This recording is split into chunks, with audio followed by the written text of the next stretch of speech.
wabarakatuh. Ketemu lagi dengan saya Prima Okta Islamia dari Universitas Muhammadiyah Gresik. Dan kali ini saya akan membahas refleksi penganggaran. Yang pertama ada anggaran penjualan. Subpokok bahasan kali ini yaitu yang pertama definisi dan manfaat anggaran penjualan. Dan yang kedua memperkirakan penjualan. Dan yang ketiga penyusunan anggaran penjualan. Langsung tanpa berlama-lama kita mulai saja. Pertama kita bahas definisi dan manfaat anggaran penjualan. Definisi anggaran penjualan adalah anggaran yang merencanakan penjualan secara terperinci tentang penjualan perusahaan dalam periode yang akan datang.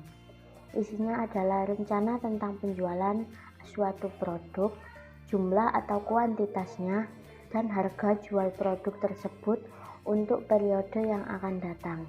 Anggaran penjualan menjadi anggaran yang disusun pertama kali sebelum anggaran-anggaran yang lain. Ada yang tahu kenapa? Ya, jawabannya ada di manfaat anggaran penjualan. Anggaran penjualan dijadikan sebagai dasar penyusunan anggaran, karena anggaran penjualan mempengaruhi penyusunan anggaran lain yang akan kita buat. Penjualan akan menghasilkan pendapatan bagi perusahaan. Apabila pendapatan besar dari biaya, maka perusahaan akan memperoleh laba. Nah, laba itulah yang akan digunakan perusahaan untuk membiayai kegiatan operasional perusahaannya. Kalau perusahaan sudah menargetkan penjualan dari anggaran penjualan, maka akan mudah bagi perusahaan untuk menyusun anggaran-anggaran lainnya. Nah, karena itulah alasan anggaran penjualan menjadi ujung tombak dalam mencapai tujuan perusahaan, terutama dalam menghasilkan laba. Nah, di sini penyusunan anggaran penjualan mengharuskan perusahaan untuk memperkirakan jumlah unit yang akan dijual dan harga jualnya untuk dalam satu periode anggaran. Terdapat beberapa metode yang tepat digunakan oleh perusahaan untuk memperkirakan penjualan dalam satu periode anggaran. Metode tersebut dibagi menjadi dua, yaitu metode kualitatif dan metode kuantitatif. Sebagai contoh dari metode kuantitatif adalah yang pertama, metode rata-rata bergerak atau moving average. Metode ini menggunakan sejumlah data dari masa lalu untuk memperoleh perkiraan hasil di masa mendatang. Metode ini bermanfaat apabila kita dapat memastikan bahwa permintaan pasar akan tumbuh secara stabil untuk beberapa periode mendatang. Yang kedua, ada metode trend moment. Metode ini menggunakan persamaan Y sama dengan A tambah Big X. Setelah persamaan diperoleh, kita dapat menggunakan metode eliminasi atau substitusi untuk memperoleh nilai A dan B. Yang ketiga, ada metode perkiraan asosiatif atau regresi dan analisis korelasi. Metode ini mempertimbangkan beberapa variabel yang terkait dengan variabel yang diprediksi. Metode ini lebih baik dibandingkan dengan metode time series yang hanya menggunakan data-data di masa lalu.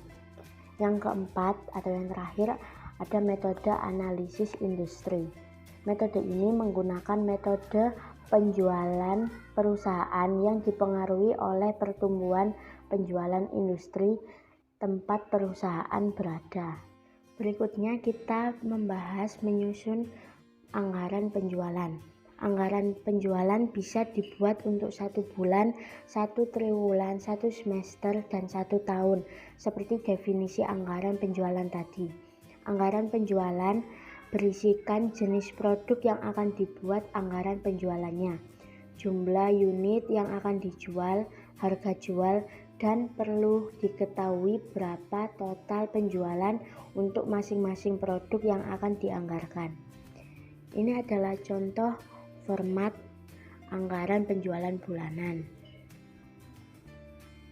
Sedangkan ada juga contoh format untuk anggaran penjualan untuk 1 triwulan. Nah, kedua format itu tidak baku, kalau boleh juga memposisikan jenis-jenis produknya menjadi judul baris dan nama bulannya menjadi judul kolom. Nah, yang kedua ada anggaran produksi. Subpokok bahasan yang akan kita pelajari pada topik ini ada definisi anggaran produksi 1 bulan, anggaran produksi beberapa bulan, dan kebijakan tingkat produksi. Tanpa berlama-lama kita mulai saja. Anggaran produksi adalah anggaran yang disusun oleh perusahaan untuk menentukan jumlah barang jadi yang harus diproduksi oleh perusahaan. Nah, setelah membuat anggaran penjualan, perusahaan menyusun anggaran produksi. Masa mau jual barang tapi tidak tahu berapa jumlah produk yang harus dibuat sih? Nah, oleh karena itu, untuk menyusun anggaran produksi, kita membutuhkan data-data dan informasi berikut ini. Yang pertama, estimasi jumlah unit barang jadi yang akan dijual pada periode mendatang. Data ini kita peroleh dari anggaran penjualan. Yang kedua, estimasi jumlah persediaan barang jadi pada akhir periode anggaran. Dan yang ketiga, estimasi jumlah persediaan barang jadi di awal periode anggaran. Oh ya, kamu harus selalu ingat ini. Persediaan akhir di akhir periode sekarang akan menjadi persediaan awal di awal periode berikutnya. Sekarang kita bahas anggaran produksi untuk 1 bulan. Ini ada format anggaran produksi. Penjualan ditambah persediaan akhir dikurangi persediaan awal, itu jumlah barang yang akan diproduksi. Nah, dari mana kita memperoleh data dan informasi itu? Yang pertama, penjualan. Seperti yang saya bilang tadi, kita peroleh angkanya dari anggaran penjualan. Yang kedua, persediaan akhir barang jadi. Kita peroleh angkanya dari kebijakan pengadaan persediaan yang ada di perusahaan. Berarti beda perusahaan, persediaan akhirnya bisa beda juga. Yang ketiga, persediaan awal barang jadi.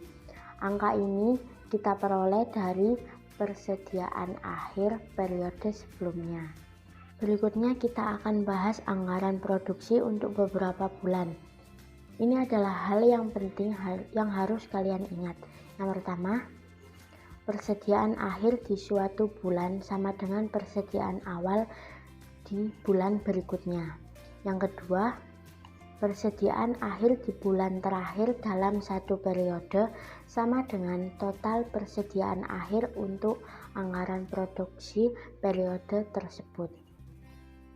Jadi, misalkan kalian ingin membuat anggaran produksi untuk triwulan pertama tahun 2020, triwulan pertama dari Januari sampai Maret, maka persediaan akhir di bulan Maret menjadi total persediaan pada triwulan ke-1 tahun 2020.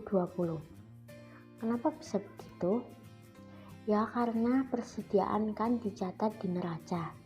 Nah, di neraca waktu pelaporannya per suatu periode, misalnya per 31 Desember. Jadi, angka persediaan itu adalah angka di tanggal 31 Desember. Begitu juga di anggaran. Dan ini contoh format anggaran produksi untuk beberapa bulan.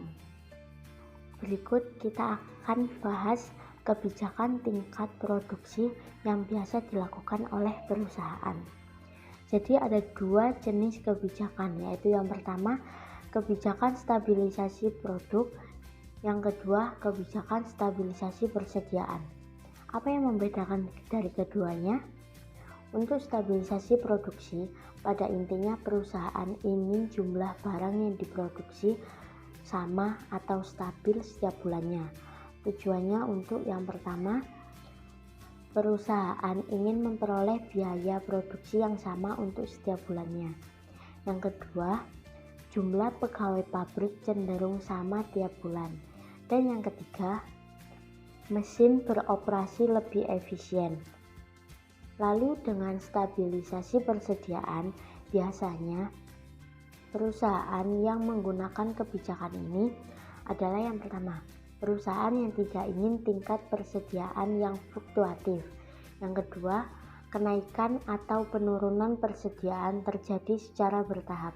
Dan yang ketiga, cocok untuk perusahaan yang memiliki penyimpanan persediaan terbatas.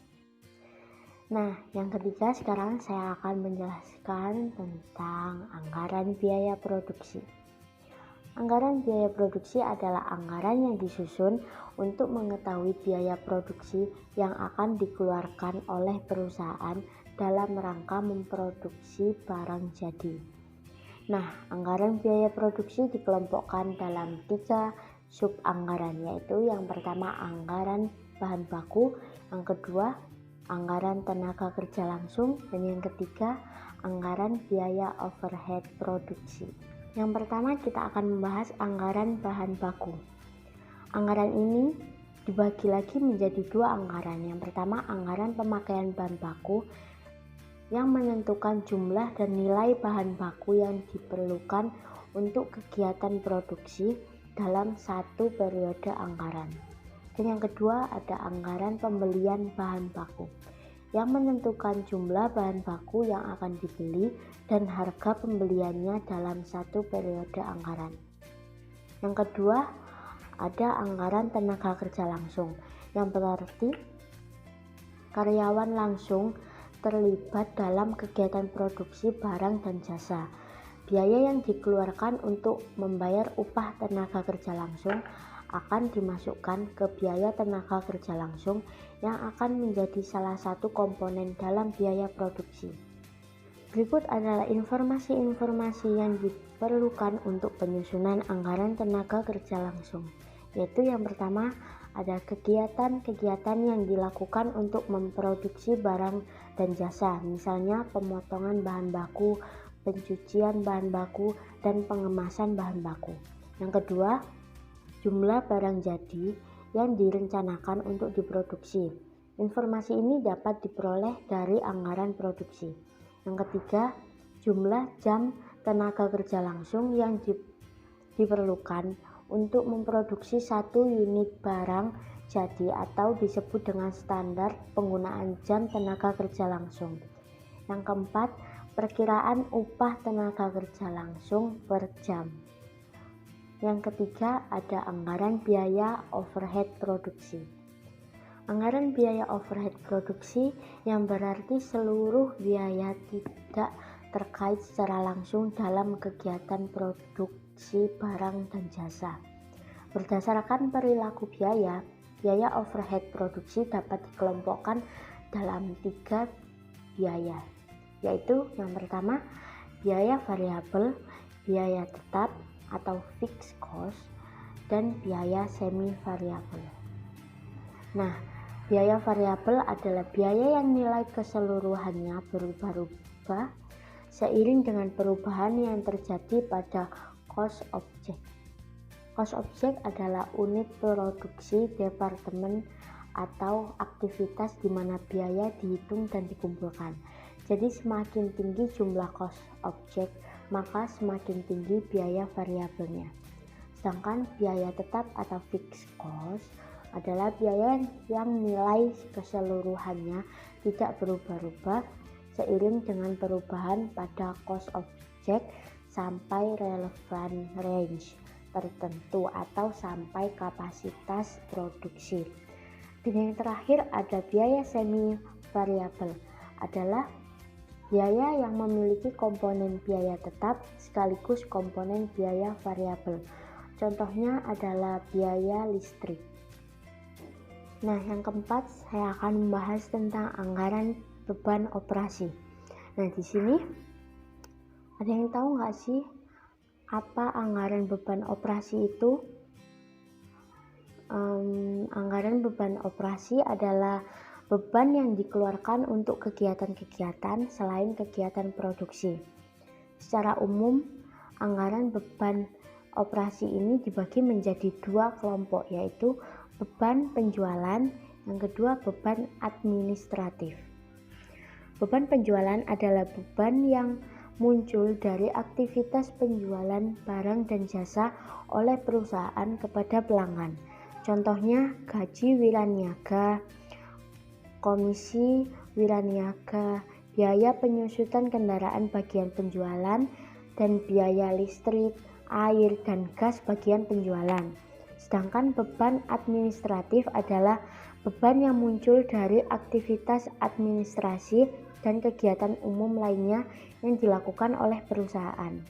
Contohnya gaji staf akuntansi dan keuangan, biaya penyusutan komputer bagian administrasi, dan biaya listrik, air, gas bagian administrasi. Berikutnya, untuk keperluan perencanaan dan pengendalian beban penjualan dan administrasi, perusahaan membagi kedua beban operasional menjadi beban tetap, beban variabel, dan beban semi variabel. Nah, beban operasional bersifat tetap jika nilainya tetap sama, berapapun tingkat penjualan yang diperoleh oleh perusahaan dalam satu periode dalam relevan range tertentu. Apabila beban operasional bersifat variabel, jika nilai keseluruhannya berubah-ubah seiring dengan perubahan pada tingkat penjualan perusahaan. Dan beban operasional bersifat semi variabel jika beban tersebut memiliki komponen biaya tetap dan biaya variabel sekaligus. Sekian penjelasan materi dari saya. Terima kasih dan sampai jumpa. Wassalamualaikum warahmatullahi wabarakatuh. Bye.